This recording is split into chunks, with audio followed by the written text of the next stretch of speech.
Apparently, these days it is considered appropriate to berate the third season of The Witcher and the series as a whole. Henry Cavill leaves the show. Everyone has been told, in some details, how the showrunners hate and despise the source material. The casting decisions are something that you cannot get used to. The Witcher spin off was so outrageous that it made the fanbase sick, etc. So, if you're making a YouTube video, you need to tell how everything's bad and that the show is now definitely dead. Well, yeah, indeed, the series is in a critical state after the departure of Henry Cavill.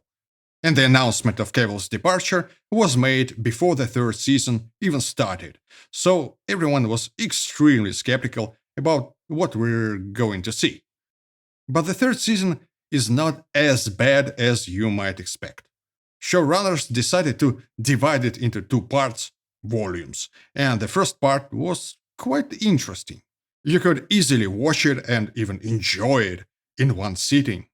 The second part, the last three episodes, somewhat spoils the initial impression, especially the penultimate episode, where the script started to reveal signs of dementia, and we had to spend 30 minutes watching Siri walking through the desert and talking to hallucinations and unicorns.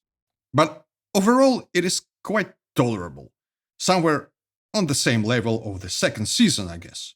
Of course, one can argue that the second season, as well as the first, were not the best examples of a good adaptation of the source material, to put it mildly. But let's be honest, it's not a disaster of the Rings of Power or Willow magnitude.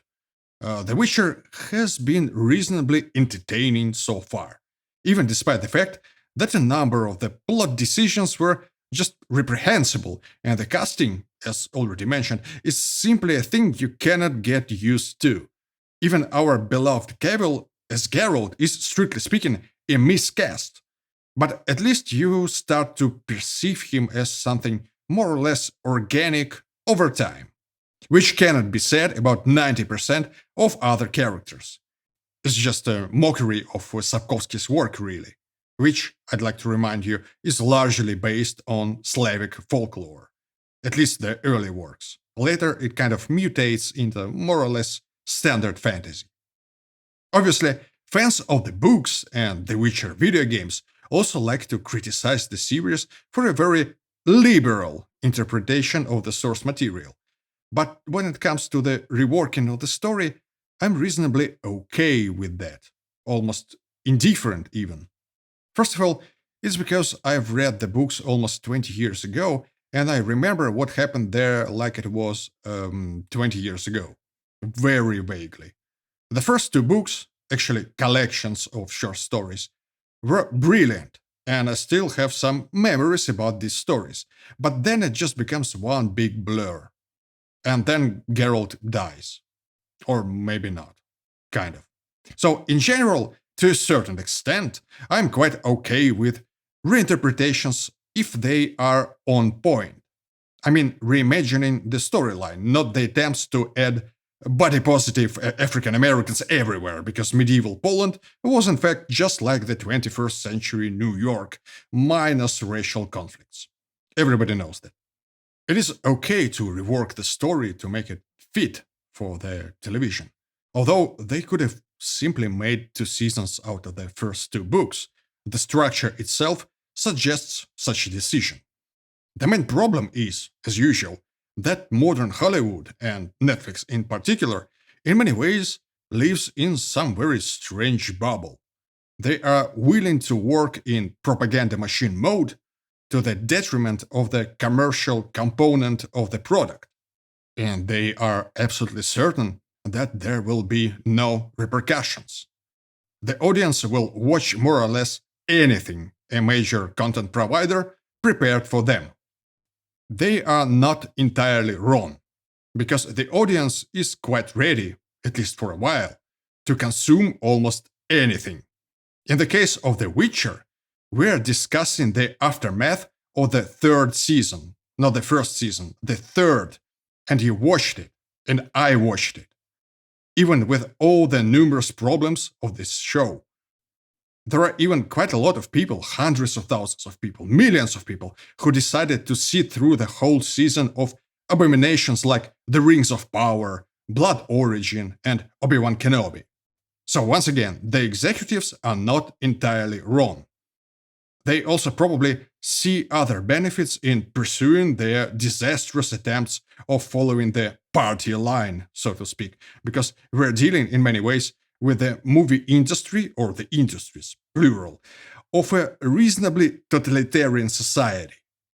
You probably have to do all of this and conform to the dominant ideology in order to be able to, well, keep your job in the first place. These people are not complete morons. The problem with this bubble I just mentioned is of a slightly different kind.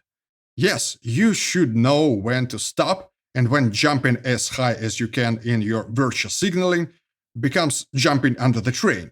The Rings of Power was a colossal flop. The Witcher wasn't really a flop, but the creative team really took an effort to bury the franchise in the long run.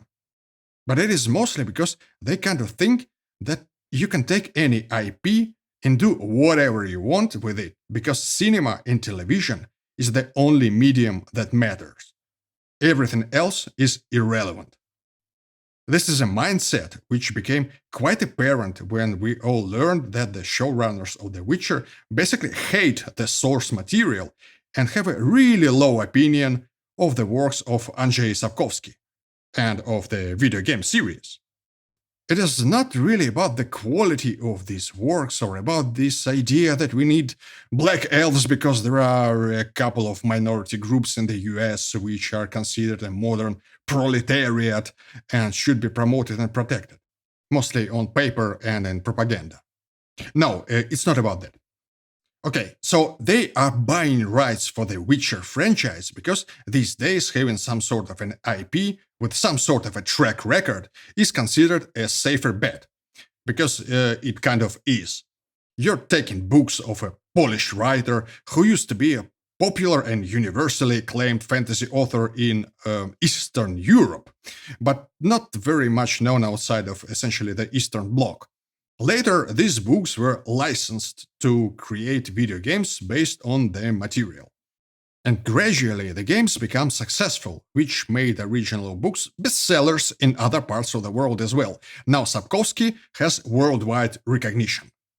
The third installment of the video game series, Wild Hunt, sold over 75 million copies, which is a huge number, and it makes it one of the most popular gaming franchises of the decade.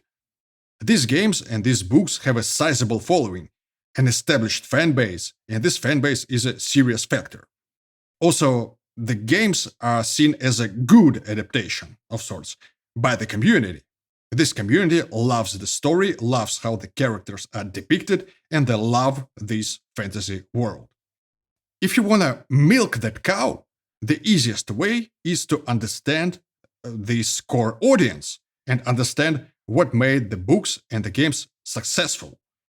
And just follow the blueprint of success when it is possible. Because yes, we are dealing with a different medium, but it is not that different. I mean, you're not adapting, I don't know, Pale Fire, or The Wasteland, or Dictionary of the Khazars. And the community of The Witcher is not some kind of an obscure group of 5 nerds reading obscure novels printed with a total circulation of 1,000 copies. We're dealing with hugely popular works. But the showrunners are treating the material as it is some underground comic book nobody knows about. So you can grab it and do whatever you like because cinema is the most important thing ever. This is a fatal miscalculation, and this is a terrible misunderstanding of how you conduct a proper business. All 3 seasons of The Witcher are not that bad given the circumstances. They still have some magic ingredients of the source material. But it is a wasted opportunity. And it is a wasted opportunity because of the criminal arrogance of the showrunners. Now this TV show has lost its main star, and the whole future of the series is in question.